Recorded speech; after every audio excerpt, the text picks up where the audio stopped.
आज Mithila student union के बहादुरपुर प्रखंड उपाध्यक्ष नीरज भारद्वाज के नेतृत्व में बहादुरपुर PHC डॉक्टर वीरेंद्र कुमार उर्फ गुरु जी एवं उनके सहयोगी अमरजी पासवान के सहयोग से कोरोना जांच शिविर लगाया गया, जिसमें दरहार पंचायत के सैकड़ों ग्रामीणों द्वारा कोरोना जांच करवाया गया।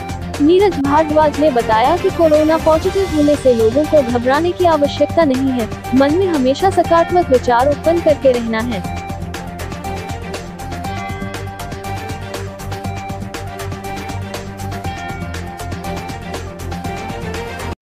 मेरा नाम नीरज कुमार चौधरी, मिथिला स्टूडेंट यूनियन बहादुरपुर प्रखंड उपाध्यक्ष।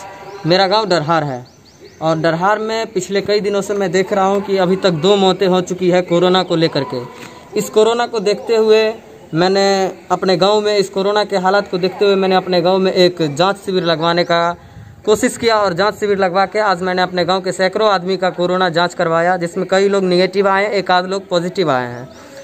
तो मेरा यही संदेश है अपने गांव वालों से, अपने पंचायत वासियों से कि अभी का जो फिलहाल हालात है, महामारी है कोरोना का, इसमें सभी लोग अपने अपने घर में रहें। और तहे दिल से धन्यवाद देना चाहूँगा उन लोगों का जिन्होंने मेरा बात मान करके इस प्रोजेक्ट गल्हा स्कूल दरहार में आकर के अपना कोरोना जांच करवाया। और मैं सभी को संदेश देना चाहूँगा कि सभी लोग अपने अपने घर में रहें, सुरक्षित रहें। अगर पॉजिटिव लोग आपको कहीं मिलते हैं तो उनके मन को तोड़ने का काम ना करें, उनको साहस दें और हो सकता है 3 से 4 दिन में वो निगेटिव भी हो जाते हैं। और मैं आप लोगों को बताना चाहूँगा कि मुझे बहुत बहुत धन्यवाद का पात्र बहादुरपुर प्रखंड विकास पदाधिकारी का, उन्होंने मेरे बात को सुना और 1 दिन के अंदर ही मेरे गांव में कोरोना जांच शिविर का केंद्र लगाया।